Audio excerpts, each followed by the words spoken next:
General Shukla, thank you for joining us today. It really is an honor for me to have you on Insight. General Shukla, I would really like to jump into the topic that we are discussing today, about the transformation of our military infrastructure. So let me begin by asking you, we've seen the different sort of conflicts that are happening across the world. We've seen the Russia-Ukraine, we've seen the Israel-Hamas, and what some would also arguably say that a lot of weaker military forces, or at least who were perceived weaker, have come out to be much stronger than we thought they were, and they've taken on stronger militaries. It's shaken a lot of established military beliefs. Now, coming to India, many would say that the military infrastructure hasn't changed from colonial times. Where do you position us? Are we capable of taking on such threats? Before that, Rami, just let me say that it's a great pleasure to be on your program. And, I really look forward to episodes like these because we really need to deepen our conversations on national security. जो राष्ट्रीय सुरक्षा से जो जुड़ी चर्चाएं हैं वो और व्यापक हों. It's extremely important. So just let me say that briefly. Thank you, sir. जो आपका सवाल है ना, it's basically about transformations. So just let me put it this way. Let me begin with a quote from Acharya Chanakya, who says कि अगर शास्त्र को भूलोगे तो अपनी संस्कृति खो दोगे, शस्त्र का त्याग करोगे तो राष्ट्र ही खो दोगे. Why I constantly keep saying this? See, what is it telling us? It is telling us that in our doctrinal outlook, we must tap into our civilizational wisdom. That's the first point. And secondly, how we need to place our instrument of force thoughtfully in our strategic calculus. Now, why do I bring this up? Post 47, our response or our placing of the instrument of force in the strategic calculus has been ambiguous, or it was ambiguous. Then, I would say because you're talking about transformations. We've had periods of reforms and upgrades. So say post 62, we went through rejuvenation. 71, we did well. There have been periods under General Sundarji. It was a period of remarkable change in technology and concepts. General Krishna Rao Committee, Kargil reforms, which led to creation of, the IDS and our overt nuclear posture. But by and large, these changes were in fits and starts, and they were incremental, in my view. The last 10 years, and this is open to wider debate, I feel we have undertaken the boldest reforms in national security. Just let me tell you, CDS DMA, I think we'll be discussing it. Yes. It is more powerful than Barry Goldwater Nichols. It is game-changing. These new normals in our strategic outlook, Balakot, Kailash, they were not done in the past, really. DRDO reform. I never thought in my career span anybody would dare to reform DRDO. OFB reform. Look at these startups. Can you imagine today there is a startup in Delhi which has got a contract from US Spacecom. There is another startup, I think 114 AI, which is doing business with the firm which has got the Predator deal. Sameer Joshi in drones, Colonel Bansod, Carbine. I did not ever think this would happen. This has all happened because of Atmanirbharta in defense. So transformation has begun, but I would also say this, that given the enormity of the China challenge, and we'll be coming to it, I presume, and the complexity of the change in the character of war. See what's happened in Ukraine. General Mark Milley says this is the most remarkable change in the character of war since in recorded history. So given the enormity and the complexity, we still have a long way to go. So in our national security makeover, the reforms have begun boldly, but we have a long way to go. So if I may just summarize, there was a time when global change in defense simply bypassed us because we were ambiguous. We have now begun to react. What we must do as a wise national security instrument is to drive change. So, transformation has to occur in these three domains, and I think the transformation has begun, but we still have a long way to go. So that was so well articulated. I understand what you're saying, but if I may ask you to elaborate on a few areas that you have touched upon. One is, you said about civilizational wisdom. What do you exactly mean by that? So see, I am no great student. I mean, I'm not a deep student of all that. But when I say this quote I gave you about Chanakya, okay, so let me say one more thing. We always talk of Vasudev Kutumbakam. So it's a good idea, one earth, one family, Correct. one future. But we must also pay heed to what Swami Vivekananda says when he says that the world is but a gymnasium where nations come to make themselves strong. So what is he telling you? That this Vishwa Bandhu endeavor must be de-risked through a strong national security instrument. Somehow, at least when I was young in the army, we were always told that, we are a land of spiritual thinkers. But the other part of we being a land of hard-nosed realists, the Chanakyas. That somehow was I ignored. mean, we look up to Kissinger, Morgan. Yes. Good, Kissinger is good, but why not Chanakya? Why not Swami Vivekananda? Absolutely. And this is what was absent from our syllabi in schools, in colleges, also in our the teaching in the armed forces. We were constantly following Clausewitz. I would say, why not even Sun Tzu?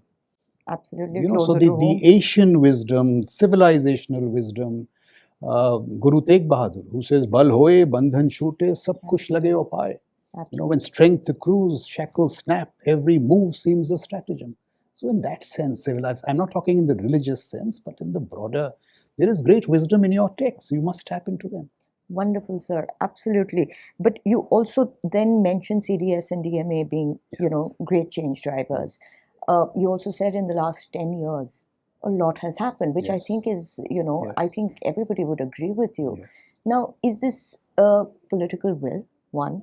B, do you think there is any sort of limitation that civilian bureaucracy might bring to the functioning of such infrastructure? So exactly. So see, now let me, that's a good question, because you know why, I'll tell you why.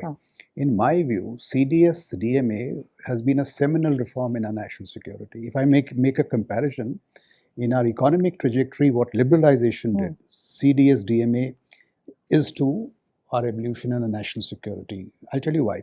One is, as I told you, it's more powerful than Barry Goldwater Nichols, which is what? Which is actually the gold standard globally in integration and so on and so forth, jointmanship.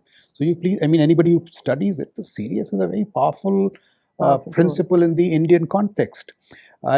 Now look what happened. It is also game-changing in the context of the civil-military relationship. See, I'll just quote Admiral Arun Prakash to you. He says, whenever I was the chief and I would go to the Raksha Mantri, he would say, "Bahut badhiya, very nice, but come through the defense secretary." So the political principle was dealing with the military agent through the bureaucratic agent. So what happened? Any defense secretary would get overwhelming powers.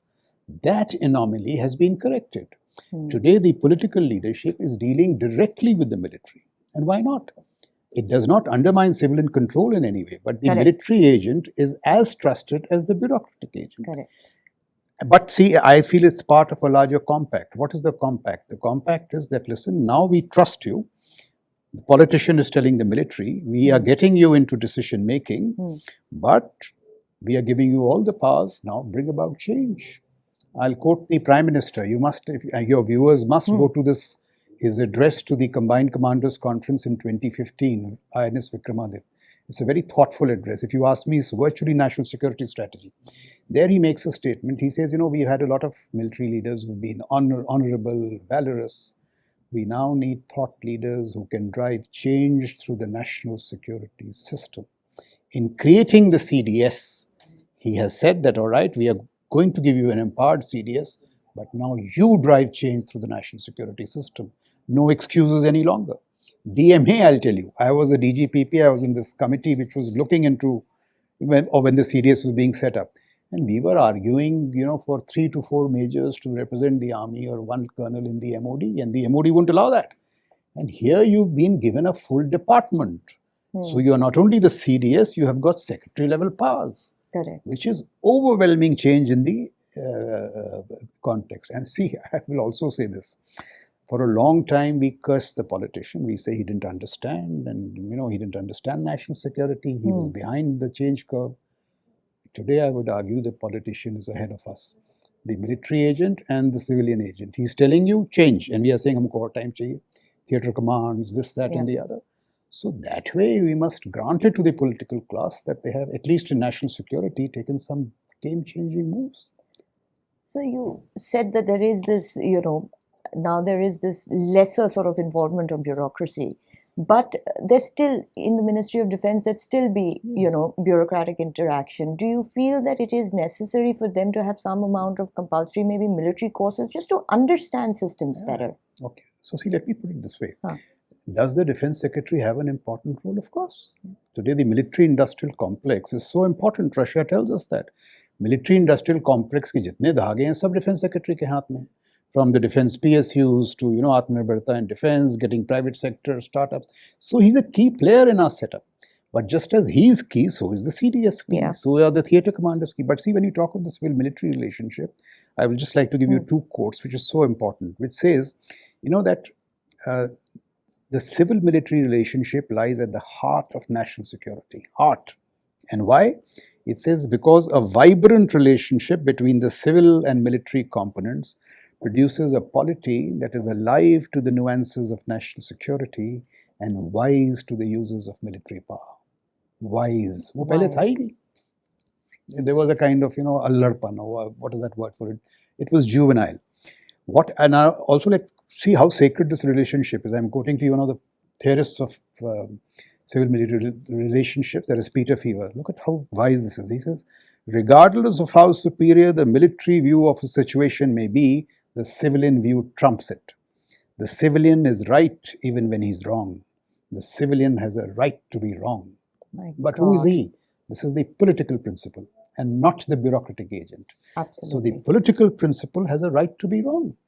But the military agent and the bureaucratic agent are co-equals who have to execute. As I pointed out to you, earlier the bureaucratic agent was here. Now you are co-equals. So now the civil-military relationship has stabilized, where the political boss conceptualizes, he gives the orders, and you of course give him advice, but you execute. So the onus is on both.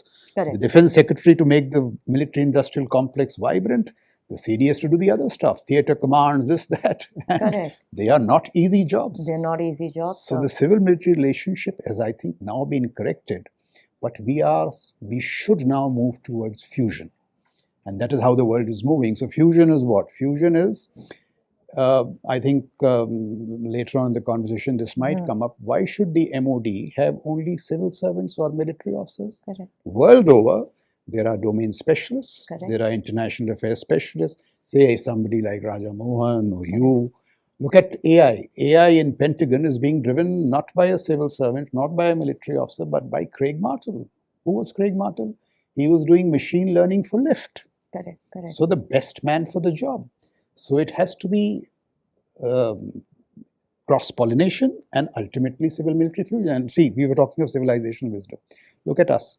We were told in statecraft, Saraswati, Lakshmi or Durga ka Mishran. Look how beautifully it's put.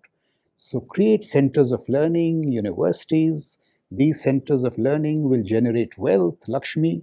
Or us Lakshmi say you will nurse instruments of power. So no silos, collapse the silos.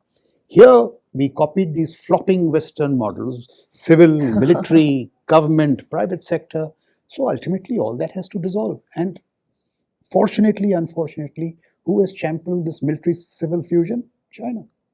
Wow. Now, USA is following suit in consequence. And there are reasons for it. Initially, our whole relationship was stuck in this coup-proofing. Coup na ho jaye. अब तो हम adulthood में हो गए यार. कौन बेवकूफ general coup करेगा? No type is going to do a coup. So now, the relationship needs to move towards productivity. So I said the MOD, we should have a JSAI, somebody who looks after international affairs, domain specialists, and that's how we will grow. That's how our ideation will grow.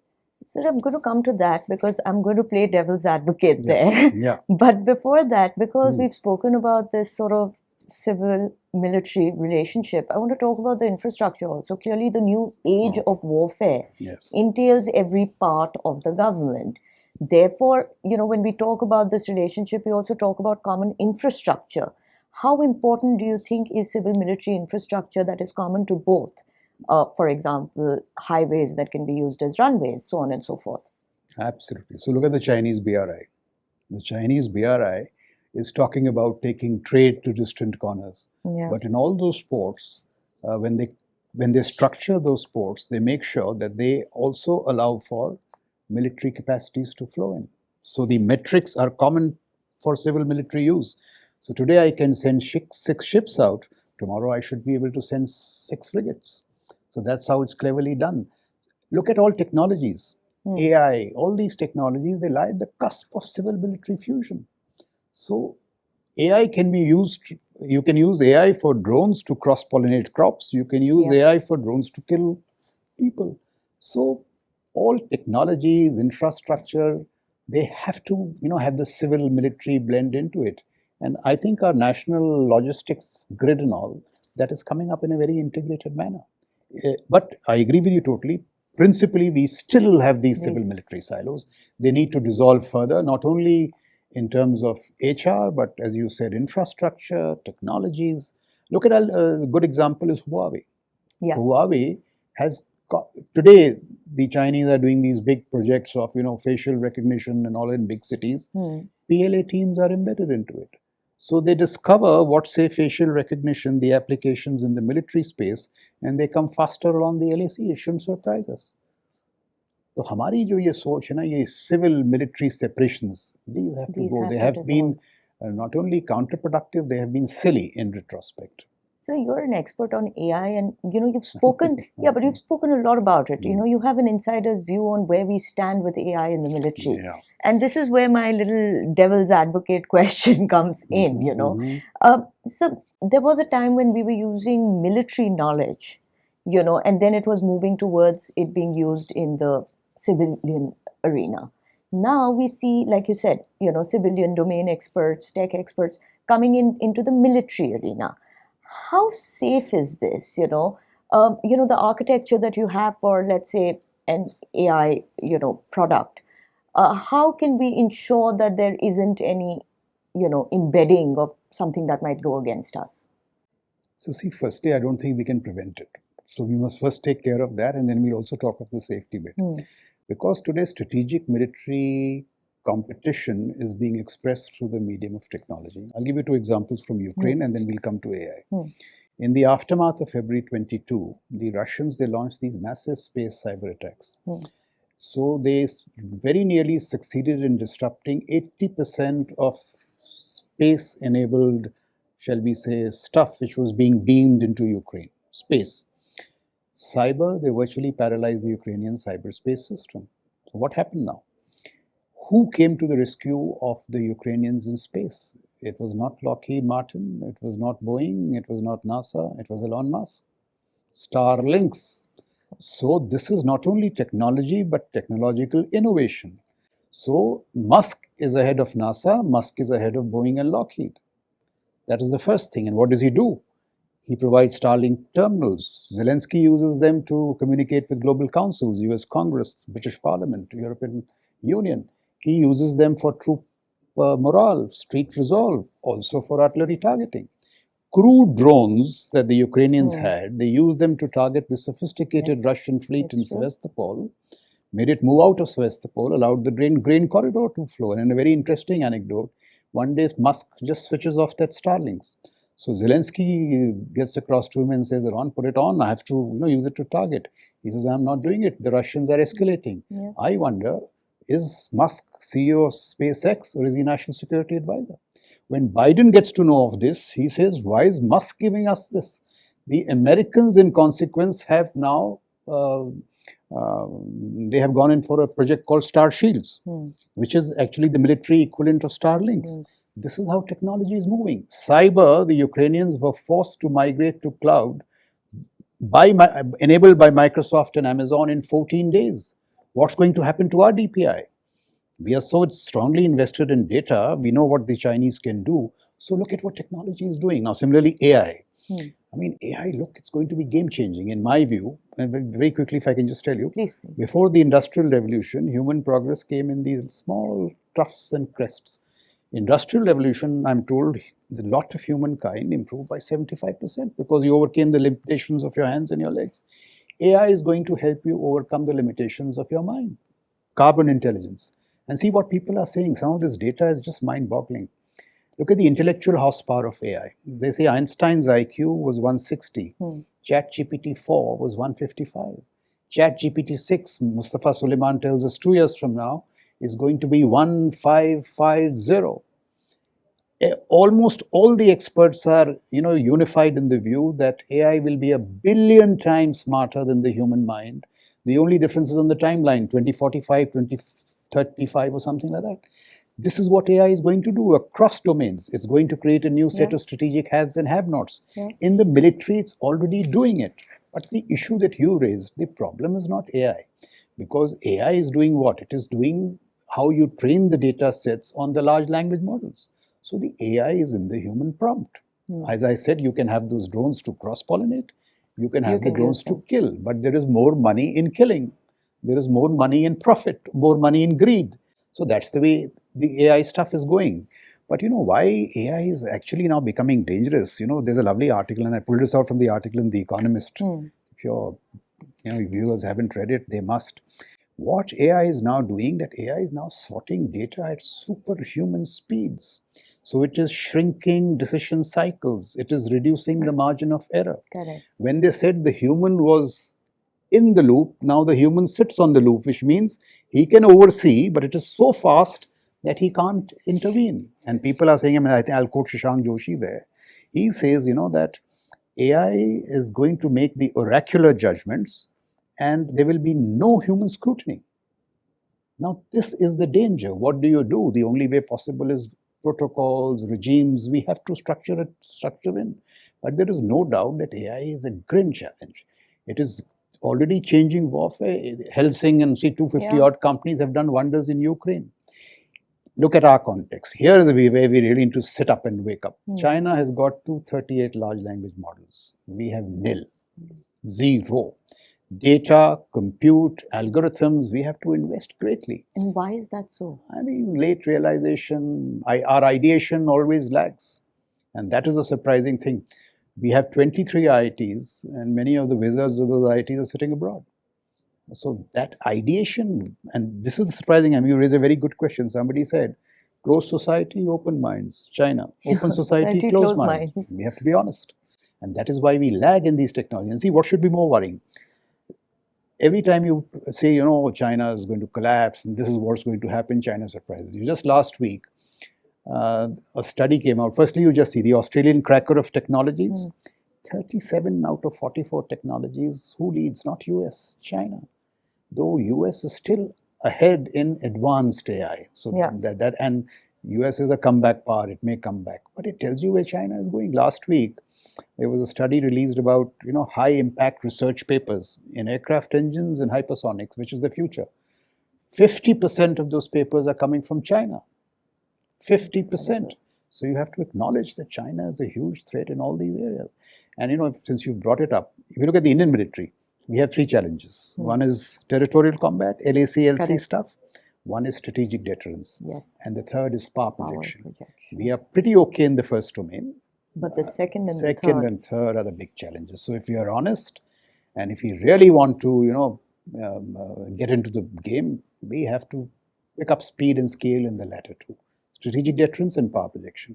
So truer words have never been said, But I'll come back to power projection because I think that's really important to see where we are at. But let me ask you another question on AI because it's just so interesting as to, the way you're explaining the speed that we are going at. Where does then transparency, ethics, where does this come in? And how do we prevent, it from being misused in decision-making processes? So see, I'll nuance my answer and just compare it with space. Please. As late as 2012, when I was doing the National Defense College, we were told India doesn't militarize space. See what it led to. So no military capacities in space. Even when our space prowess was pretty good. We've been pretty good in space. And we have continued to do well in the exploration domain. In commerce and defense, we are far behind because of these narratives. So I would, caution against the narratives. In what sense? Of course, we must be conscious of the ethics and other issues, but they must not come in the way of capacities. First, create the capacities, then build in restraint, or we'll go the way of space, where we said we don't militarize space, which was a pack of nonsense because military is the world over leveraging space, and today space is used for surveillance, for targeting, everything else. So it was really a silly statement as late as 2012. So now when you start doing it, you're those many years late. And unless you have persistent surveillance, Galwan would not have happened if we had persistent surveillance. So these are the grave disadvantages of getting into these debates late. So even AI, I'm saying, first develop the capacities, first create the large language models, grow your data, grow compute, grow algorithms, and then simultaneously exercise restraint. What I'm wary of, I see in Delhi now, last 3-4 months, this summit, that summit, these people from the West coming here, you have your 500 large language models and you're telling us ethics. Yeah. So, of course ethics, but beware of the larger trap. Create the capacities and this, of course, ethics. Whatever, there are ways you can do it, and primarily by keeping the human in the loop. Absolutely. That is the primary. Absolutely. But AI is also then being used now, we've seen in many interfering ways. We've seen narratives being built, media, digital warfare. Deepfakes is something that has come up. Even, it's caused some amount of interference within democratic processes. How do you see this being contained, if at all? Or how do you see us rising up to that challenge? So, you rightly identify the challenges. It's acute. It is. Let me just give you some data sets for this. Hmm. So people say that by the end of this year, it is going to become technically impossible to distinguish between what is real and fake. By next year, and I think this is Mo Gwadat who said this, that it will be difficult to trust online information. By manipulating algorithms, look what TikTok has already done. Yeah. It is manipulating narratives, influence and so on. So it's become a cultural instrument of carrying the Chinese narrative forward. It's already happening. I'm told 75% of articles in Bloomberg are being churned out by machines. So this is exactly what is happening. I'll give you an interesting example. US Cyber Command. 2016, the US Cyber Command was really not empowered. So the boss of the US Cyber Command learned of the Russian hack in the political process through the newspapers. Then he was empowered lately, after that, 2017, 2020, he ensured that there was a very fair campaign. So all our informational elements, whatever they are, NTRO, our own cyber agency, all these, they need to get into the act. And common sense things of, being vigilant, having fact checks, being ahead of the curve, these things should happen. And if you actually ask me, there's no time to explain. Today we have this Defense Space Agency and we have a Defense Cyber Agency. World over, these have grown into full-fledged forces. So in my view, this agency format is suboptimal. If there are two commands which need to theaterize before anything else, it should be space and cyber. Because if that happens, especially the latter, we'll be ahead in the information game, or we won't. Absolutely. I hope, the right people are listening to this They podcast. Never listen, but no harm saying it. Sir, let me come to the last segment. I really think, like you said, this is such a complex area. It has so many facets that we could go on discussing this for hours. But as we are limited on time, let me come to another very important aspect which you pointed out, which was power projection. First of all, I think it would be very kind of you to be able to explain what we mean by India's power projection. And number two, is it really difficult, and how crucial is it, to build modern military industrial complexes for our power projection?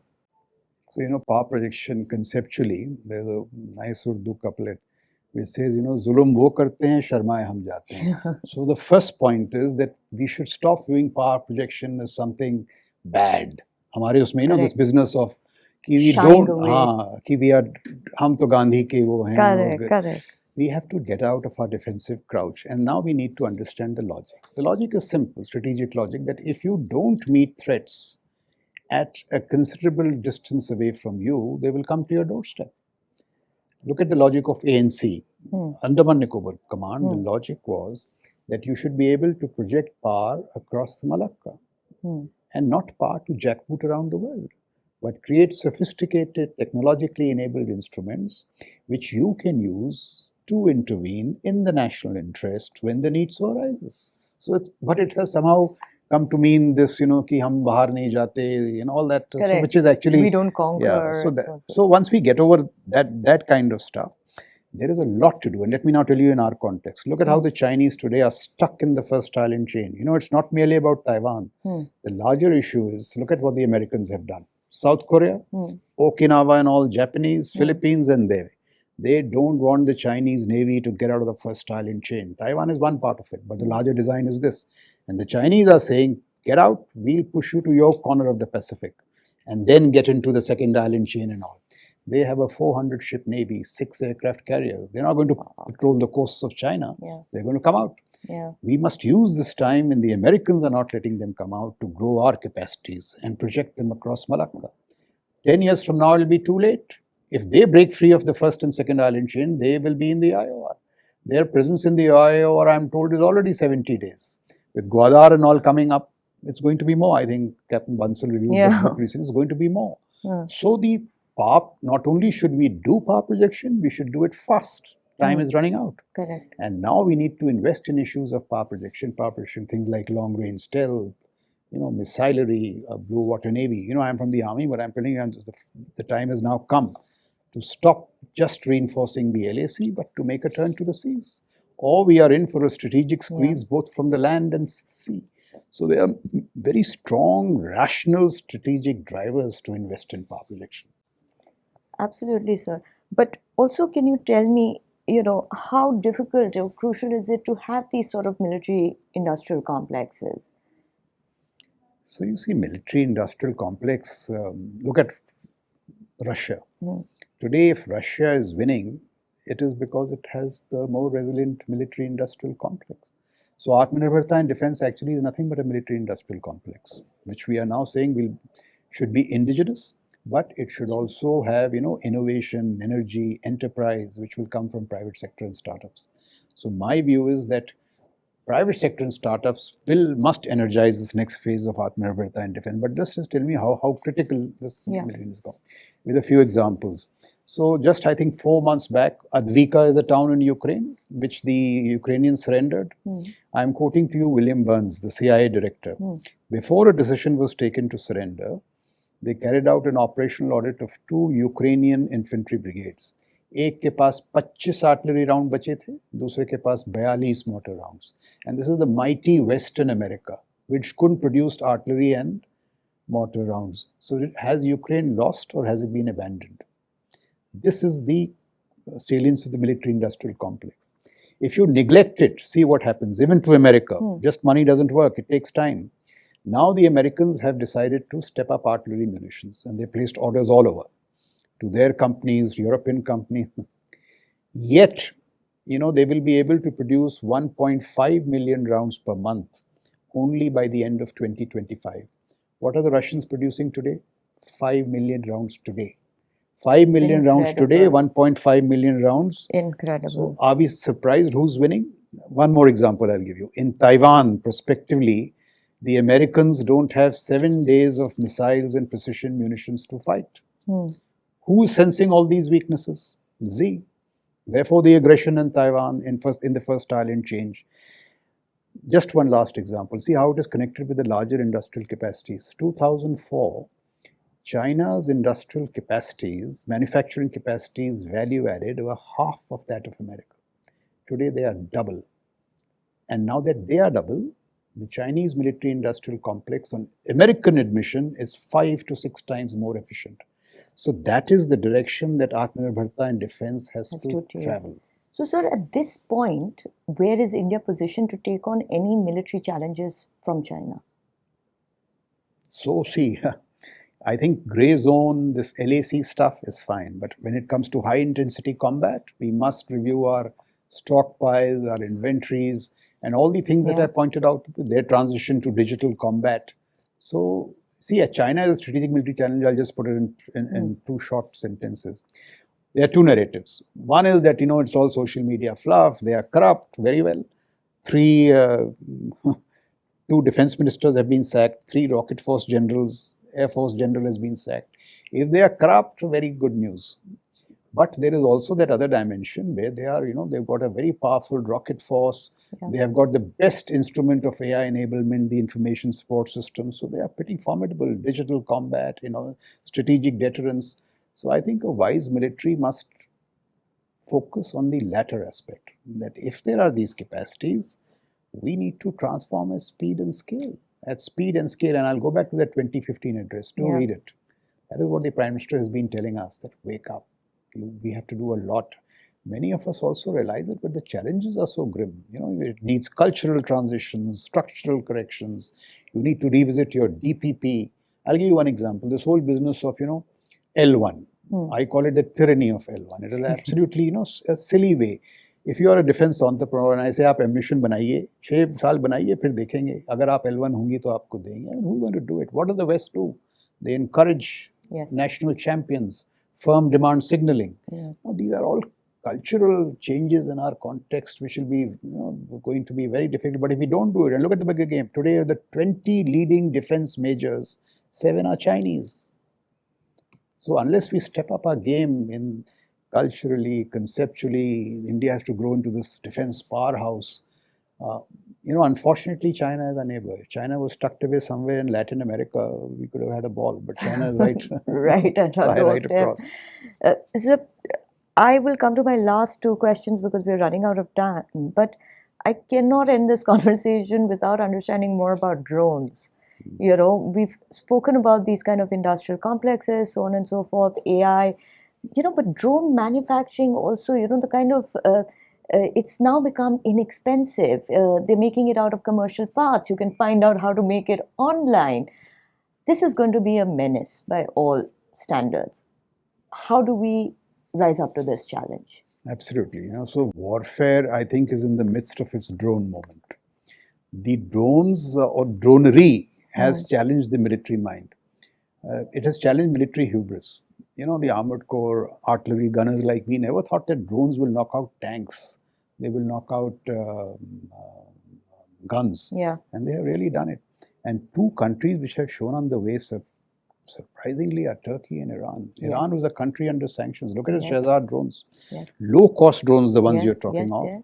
They take them, give 3,000 of them to Russia, just put that one chip, a foundational chip, make them precise. They've created havoc. From squadrons, companies, to command posts, logistics, cities in concert with missiles. Look on what they did on the 14th April. Along with those missiles, you had these drones. So they are really creating havoc. And now what they've gone and done, they've created this factory in Tatarstan in Russia. They are churning out these drones, 300 per month. And they are using them in Ukraine from the data generated, creating upgrades, and they use them wonderfully on 7th of October, Hamas, and 14th of April in that strike there. Turkey has become this drone superpower. The boss of that Bayraktar company, the son-in-law of Erdogan.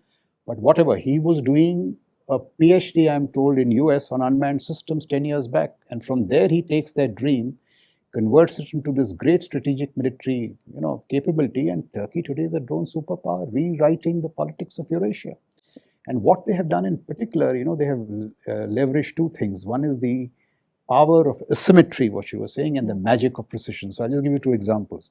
So say in an engagement today, you fired 3 drones, $20,000 each. तो $60,000 में आपने 3 drone करके तैयार कर दिए. Now the Americans intercept with a ballistic missile. Each is $2 million. Now to intercept 3, you fire 6, so $12 million. और एक drone निकल गया and it hits a US say cruiser, US destroyer, $30 billion with 300 sailors. Look at the cost asymmetry. This is the danger and the magic of precision.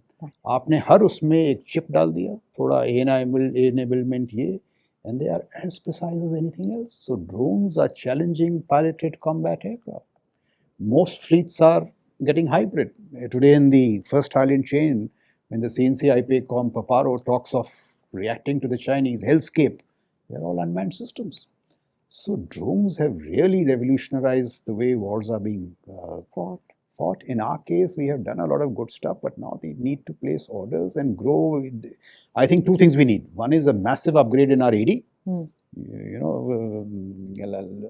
at what happened on the 14th April. Whatever the Iranians fired, look what went into intercepting them. Iron Dome, Arrow 2, Arrow 3, all the sensors, the US Missile Defense Agency, the Aegis. What do we have in India when a rocket force barrage comes on us? And then we must respond with a drone missile force. We are very strong in the piloted aircraft dimension, but our missiles and drones need to be upgraded.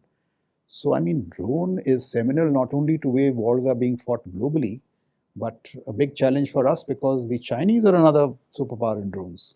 Absolutely, sir. Also, small militias now are being able Militias. to put You drones see, that's together. a very good example. 1995, Bill Clinton, the Chinese act funny over Taiwan. Bill Clinton sends 2 aircraft carriers, Chinese back home. Today there are 3 aircraft carriers in the Middle East, and the Houthis are lobbing all kinds of stuff at them. The aircraft carriers are intercepting what the Houthis are firing. So Iranians, I mean, this is the magic Soleimani. These proxies that he created, Hezbollah, again, power of asymmetry, they are challenging American aircraft carriers. So, I mean, this is the way warfare is changing, and how asymmetry is challenging established military powers. So, unfortunately for me, we've come to the end of our time, but I have to ask you, this seems like there's a lot to be done. Of course, we've done a lot, but, with new world challenges, there's much more space that we need to cover. But India spends less of its GDP on defense than US or China. How much more should we be spending? Right. See, this is a very serious question now, and this must really be investigated by our strategic community. Now, we'll pay a very dear price. In 1962, our GDP was almost that of the Chinese, very nearly that. Our per capita GDP, we were richer than the Chinese. And for some fancy reason, we chose to ignore defense and see the great price we paid. Correct. The economy was set back by decades. So it's a very serious question. Now, see, today, China's defense budget this year grew by 7.2%. When its economy, people say, is growing by 3, some say 2, some say half. I mean, it's a joke. Why are the Chinese spending or growing their defense budget by 7.5%? Are they callous? Are they stupid? We, on the other hand, our economy is growing by 7, people say 7.5, and we are spending less than 2% of GDP. Are we being wise? That's a critical question. When we can afford and when we are not spending, and with all the challenges that I pointed out to you. So this is a very serious question we must attend to. People say, poor country, deterrence is costly.